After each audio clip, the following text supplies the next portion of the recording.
세계적인 반도체 기업 AMD의 영원한 라이벌이자 현존하는 CPU 브랜드 중 가장 오래되었고 견적잘 때 대중들이 많이 선택한다는 그 브랜드. 심지어 AMD가 불도저로 삽질할 때 CPU 시장을 사실상 독점했었죠.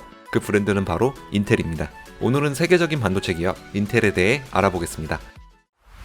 1956년 트랜지스터를 발명해서 노벨상을 탄 윌리엄 쇼클리는 쇼클리 반도체라는 회사를 세웠습니다. 부품 개발을 위해 엔지니어로 8명의 젊은 박사를 고용했죠.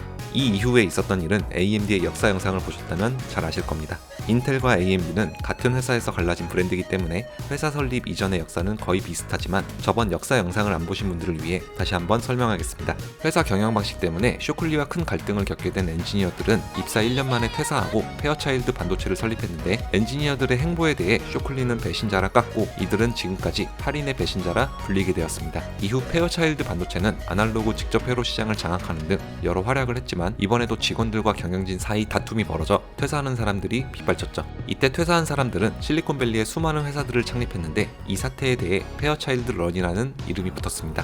당연히 8인의 배신자들도 전부 줄줄이 퇴사했는데 그중 가장 나중에 퇴사한 로버트 노이스와 고든 무어가 1968년 7월 18일에 미국 실리콘밸리에 노이스 무어 일렉트로닉스를 설립했습니다. 하지만 사명이 너무 길고 이상하다는 걸 금방 깨달았는지 두 사람은 곧 회사명을 인텔로 변경했습니다. 창립 후 직장 동료였던 앤드류 그로브를 영입하고 본격적인 제품 개발에 돌입했죠.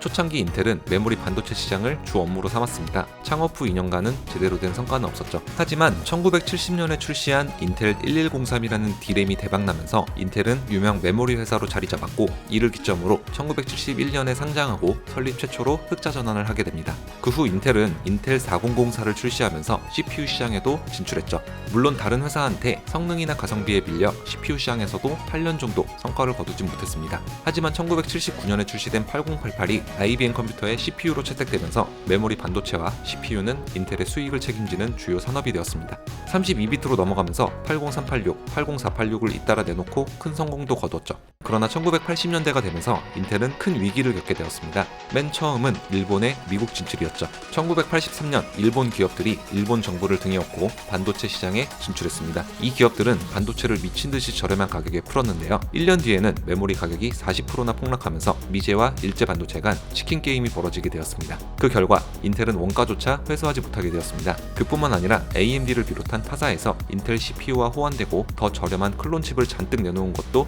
큰 타격이었습니다. 1984년 반도체 칩 보호법이 통과될 때까지 인텔은 이 클론칩들로 인해 손해를 보게 되었죠. 결국 1985년 영업 실적에서 1억 달러 이상 손해를 보게 되자 인텔은 많은 고민 끝에 메모리 반도체 사업에서 철수를 선언했습니다. 다만 순순히 정리하는 건 아쉬웠는지 당시 미국 반도체 산업 협회 회장직을 겸임했던 로버트 노이스는 일본 기업들을 고소했고 이로 인해 1986년 미일 반도체 협정이 체결되어 일본 반도체 산업에 큰 타격을 입게 만들었습니다. 그 덕에 국내에서 미국 반도체 시장을 공략할 수 있게 되었죠.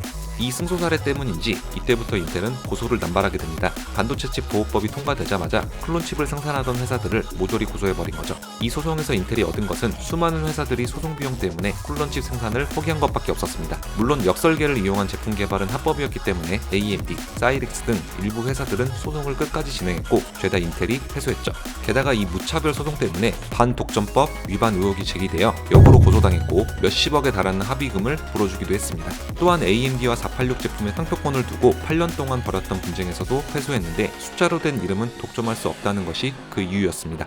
그리하여 인텔은 1993년 후속작이었던 80586을 펜티엄이라는 상표로 출시했습니다. 펜티엄 시리즈는 10년이 넘도록 주력 플래그십 CPU 브랜드로 군림했었죠. 특히 1999년에 출시된 펜티엄 3는 국내에서 국민 PC의 고급형 사양에 쓰일 정도였습니다. 물론 펜티엄 3의 전성기는 오래가지 않았습니다. 몇 달 뒤에 AMD에서 출시된 에슬론 시리즈가 1GHz의 벽을 뚫어버리는 어마어마한 성능과 저렴한 가격으로 출시되어 호평을 받았기 때문이죠. 이에 인텔은 코어 성능 향상을 위해 아키텍처를 변경해 펜티엄 4를 출시했는데요. 하필 변경된 아키텍처가 랩버스트 아키텍처였습니다. 높은 발열과 소비 전력, 그로 인한 저열한 성능 때문에 실패했다는 평을 받았고 이 제품을 조롱하는 온갖 밈이 생성되었죠. 하지만 인텔은 여전히 클럭 주파수를 높이면 CPU의 성능이 향상될 거라 믿었고 6년 동안 랩버스트 아키텍처를 개량하는 삽질을 했습니다. 결국 브랜드 가치가 떡락해 2000년대 전까진 CPU 회사를 인텔과 나머지로 분류했었는데 출시 후엔 인텔, AMD와 나머지로 분류하게 되었습니다. 그리고 이 분류 기준은 현재까지도 이어지고 있죠. 2006년 마침내 넷버스트 아키텍처로는 발열 문제 해결도 CPU 성능 향상도 불가능하다는 걸 깨달은 인텔은 새로운 CPU를 출시했습니다. 이 CPU가 바로 코어2 듀오 시리즈였는데 시장에 출시된 모든 CPU를 가볍게 능가하는 압도적인 성능과 저렴한 가격, 끝내주는 오버 수율을 자랑하며 CPU 시장을 순식간에 인텔 천하로 만들어버렸습니다. 2년 뒤에 나온 후속작 코어 i 시리즈도 대성공하며 인텔의 브랜드 가치는 떡상했죠. 그리고 2011년 인텔과 AMD는 같은 연도에 새로운 아키텍처를 탑재한 CPU를 출시했습니다. 비록 당시 AMD가 K10 시리즈의 폭망으로 주춤하긴 했지만 새로운 아키텍처는 이론상 굉장히 강력한 성능을 보여줘 방심할 수 없었습니다. 그렇게 인텔에서 먼저 샌디 브릿지가 출시되었고 무시무시한 오버 성능으로 호평받았습니다. 출시된 지 10년이 넘어가는 지금도 사무용으로 가끔 쓰일 정도죠. 이후 AMD에서도 AMD FX 시리즈를 출시했는데 하필 이 아키텍처라는 게 불도저였고 AMD는 폭망했고 인텔은 사실상 CPU 시장을 독점하게 되었습니다. 2010년대 초중반은 인텔의 전성기라 봐도 무방할 정도죠. 거의 10년간 인텔의 CPU 시장 점유율이 90%를 넘어설 정도였으니까요. 이 시기 AMD가 망하면 반독점법 위반에 걸려서 인텔이 찢어지기 때문에 일부러 살려두는 거란 말이 나올 정도였습니다. 하지만 너무 오랫동안 CPU 시장을 독점해서 그런지 인텔은 또다시 삽질을 시작하게 되었는데요. 소켓 장난질이 대표적입니다. 인텔에서는 이 소켓 장난을 틱톡 전략이라 부르며 2년마다 칩셋이나 소켓을 교체해 CPU 업그레이드보다 컴퓨터를 새로 사는 게 더 싸게 먹힐 정도로 악명이 높았습니다. CPU 코어 역시 2코어, 4코어짜리만 주구장창 우려먹었죠. 그러다 보니 새로운 CPU가 나온다 하더라도 성능 향상이 크지 않고 14나노를 우려먹는 상황까지 벌어지면서 발열과 전력 소모량만 미친듯이 올라가는 문제가 발생했습니다. 그래서 뚜따가 유행하기 시작했습니다. 뚜따, 정말 위험하죠. 성공하면 CPU의 발열을 확실하게 낮춰줄 수 있지만 실패하면 사용도 못하고 몇십만원 날려먹는 거니까요. 얼마나 뚜따가 성행했는지 뚜따킷이 개발될 정도였지만 인텔이 CPU 발열을 낮추거나 숄더링할 생각은 없어 보였습니다. CPU 브랜드가 인텔과 AMD밖에 없는데 AMD는 망하니 많이 하니까 배짱 장사를 하기에 최적의 상황이었을 겁니다. 게다가 6대 CEO인 브라이언 크르자니크가 취임하면서 인텔의 배짱 장사는 더 심각해졌는데 2013년에 취임한 크르자니크는 원가 절감에만 집중하면서 엔지니어들에게 노력만 강요하거나 2에서 3주 만에 성과가 없으면 무작정 프로젝트를 취소하는 등 트롤링을 벌였습니다. 2016년에는 전체 인력의 10%를 해고했는데 이 인력 대부분이 연구, 개발 인력이었기 때문에 인텔의 기술력을 떨궈버리는 악수를 두기도 했죠. 게다가 해고당한 인력들은 죄다 경쟁사에 입사해버렸습니다. 결국 2017년에 AMD에서 라이젠이 출시되면서 인텔 CPU의 판매량은 수직 하락해버렸죠. 점유율 하락을 막고자 인텔에서도 새 CPU를 출시해봤지만 결과는 프레스카세 재림이었습니다. 물론 라이젠 시리즈가 출시되자마자 인텔 CPU 점유율이 완전 박살난 건 아니었습니다. 오히려 게이머들 사이에서는 인텔의 선호도가 더 높았습니다. 작업은 AMD, 게임은 인텔이라는 말이 있을 정도였죠. 하지만 2018년에 터진 CPU 게이트로 인해 인텔에서 출시된 대부분의 CPU에서 보안 버그가 발견되었다는 사실이 밝혀졌습니다. 이로 인해 인텔 CPU의 보안 신뢰도가 대폭 떨어졌고 보안 패치를 했지만 하드웨어 성능이 하락하는 결과가 나왔죠. 거기에 크르자니크는 하드웨어 버그와 해킹 결함을 수개월 전 인지하고도 별다른 조치를 취하지 않은 것으로 밝혀졌습니다. 그렇게 최악의 리더십을 선보이며 인텔을 몰락시킨 브라이언 크르자니크는 2018년에 해임되었습니다.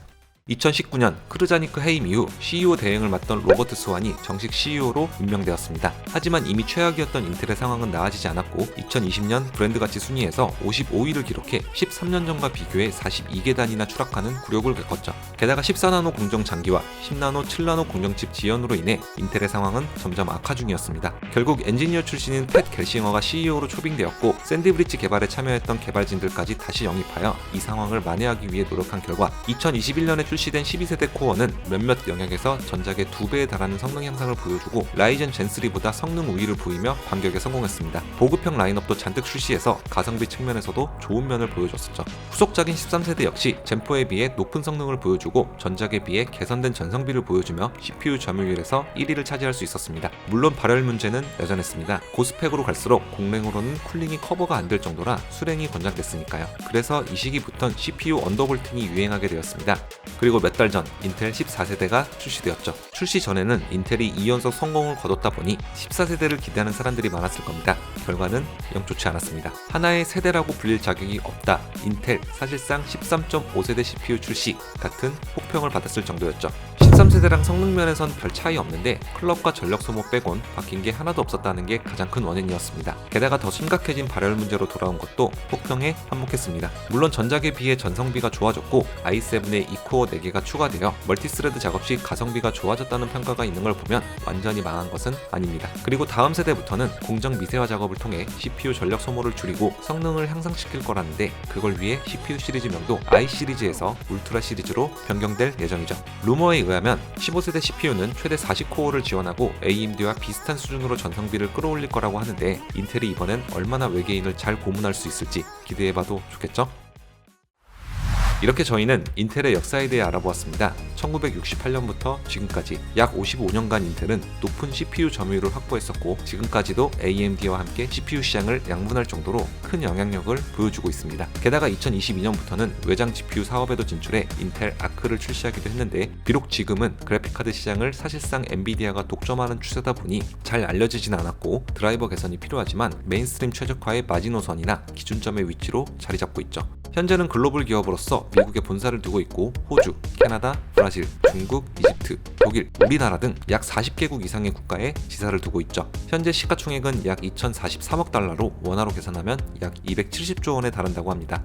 인텔의 입지 알만하겠죠? PC 맞출 때 나는 컴퓨터를 안정적으로 쓰고 싶으니까 남들이 자주 선택하는 CPU를 맞춰야겠다고 생각하는 분들은 인텔이 최고의 선택지로 충분히 고려할 만한 가치가 있다고 보는데요. 여러분들의 생각은 어떠신가요? 오늘 영상은 여기까지입니다. 저는 다음번에 더 유익한 영상으로 찾아뵙도록 하겠습니다. 시청해주셔서 감사합니다.